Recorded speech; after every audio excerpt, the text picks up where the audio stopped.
پاکستان رسمي دغه چې دی دا د عیسی پیجونو نن یو بد حالو په دې میډیا کې دا په اردو ویډیوګانې په پښتو او په پنجابي چې وایي بس بیرغ هم لګولی دغه د پاکستان په دغه وانې په هغه نقشه کې او ویل چې لاړو واخان امونې او تاجکستان او ازبکستان ترکمنستان ته هم لاره پیدا کړه. تاسې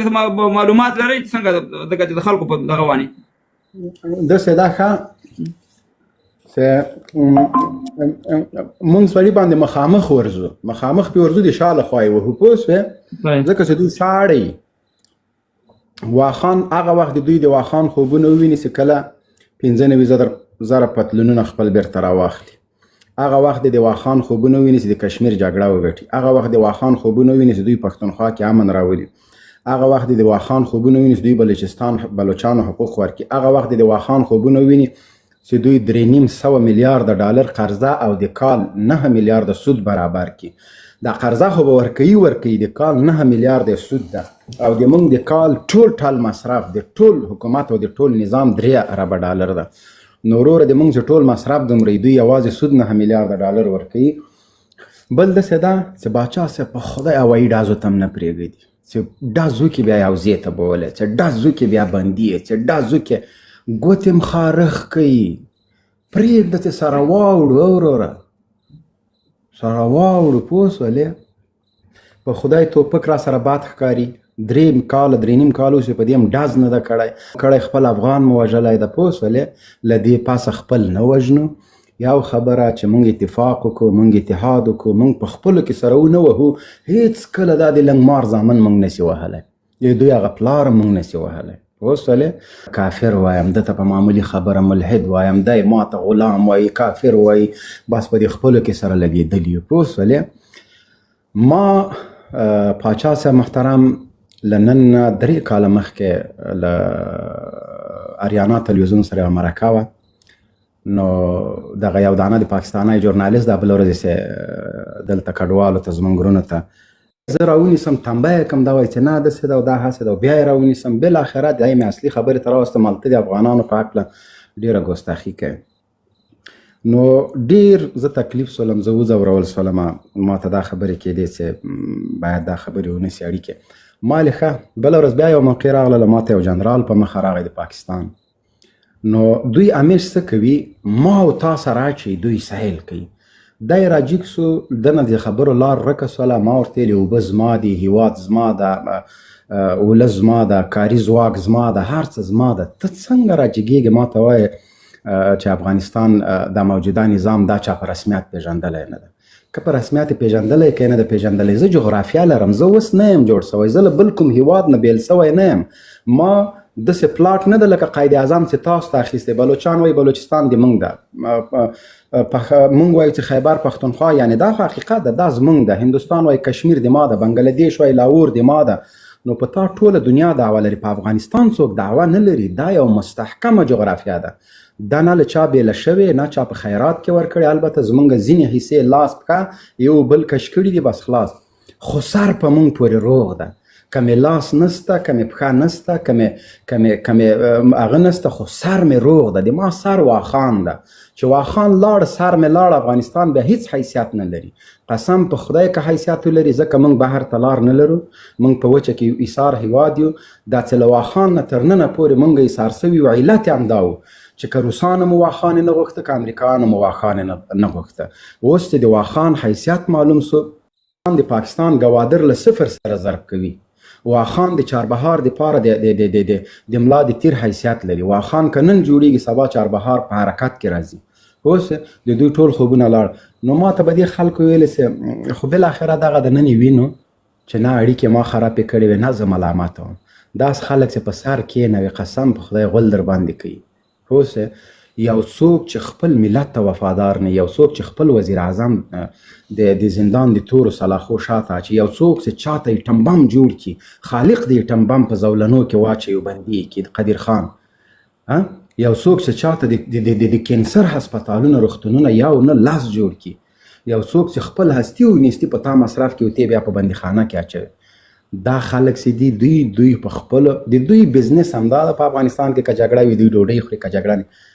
واخان څه کوي هغه خو دا زمونږ نور د خیر غواړه او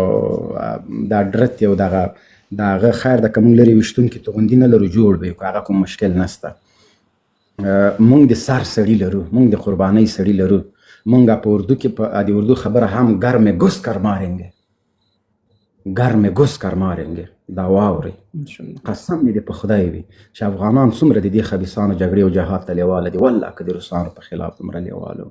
او د دوی په خلاف باندې زمونږ د خاورې د ازادۍ به په مونږ کې یووالی راولي، په مونږ کې به اتحاد راولي، په مونږ کې به نفرتونه ورکوي، په مونږ کې به قوم پرستي ورکوي او دا ورځې را روان دي. خو که په افغانستان کې جګړه راغله بس د دوی تجارت بیا شروع سو. دا اوس هم داعش سپورټ کوي، د داعش پروژې په مخ وړي. خو الحمدلله دلته افغانان نه په کور کې ځای ورکوي، نه په منطقه کې ځای ورکوي، په وخت سره امنیتي ځواکونو ته احوال ورکوي. اوس خبره دا ده چې کله افغانانو برید کړی ده پاچا صاحب محترم دا هوایي برید او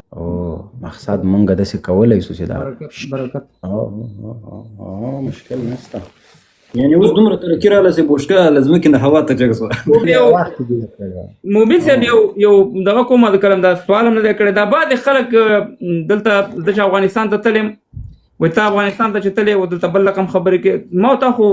هلته ولید وزیران صاحبان سره ما څنګه هلته د تعلیم په باره کې ما خبر نه ده کړې یا بله خبره یا داسې کوم خبره ما کړې ده چې او د دې ټولې د ما د دې مبارزې ته شی دی. زما په مخ کې پاچا صاحب چې چا سره لیدلي دي د هغه زه شاید یم الله به شاهد وي چې د تعلیم په رابطه او د ځینو هغه شیونو په رابطه چې د طالبانو د نظام او د افغانانو په زیان باندې د هغه خبرې په میز باندې ورته ایښي دي چې دغه ستاسو په زیان ده. که تاسو غواړئ چې خپل افغانان یو موټی کوي نو دغه ځینې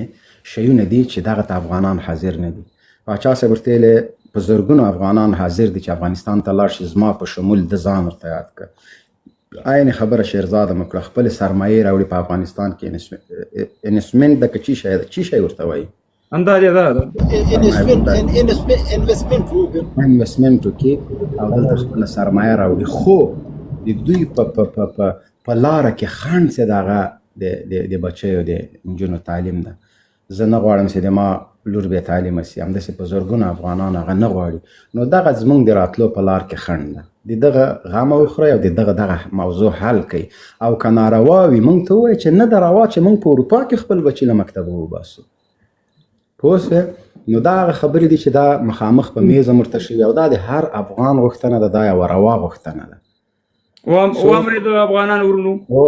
دا او ما تا چې په سفر کې موږ ګوره ټوله موضوع تر هغه چې د یو نیم ساعت سفر او ټول دا خبرې کړي ټول دغه خبرې شوي دي او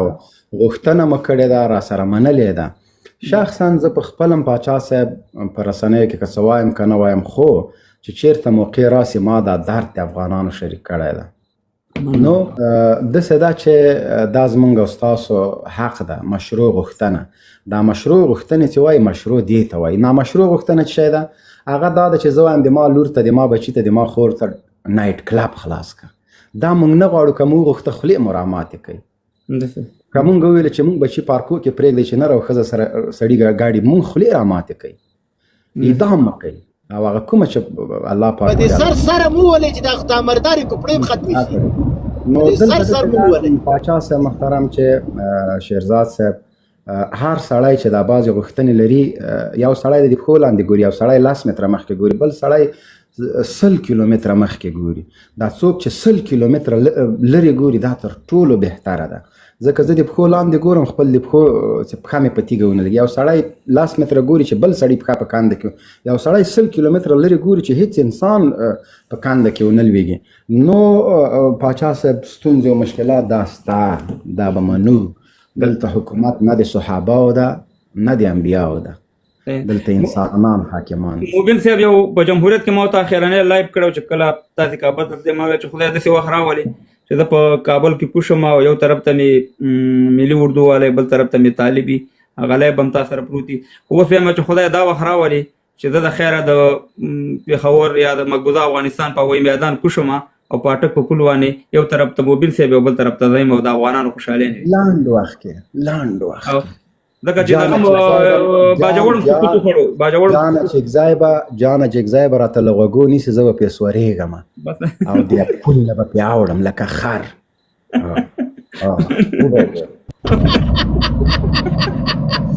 او چې دې کوناټې ته لښته ورته ونیسې ته وایي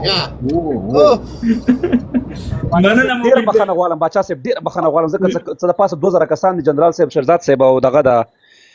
په دریم د اولې میاشتې د جرمني په کولن ښار کې د پښتون ژغورنې غورځنګ ډیره یوه لویه جرګه د اروپا په کچه ټولو افغانانو د زړه کومې هیله کوو چې په دغه جرګه کې په دغه غونډه کې موږ سره ګډون دا وکړو. نوم یې ډېر غلط نه ده فهیم صاحب چې شخار کولن ما ته بل شی غواړي نه کولن مومن صاحب ته مې یو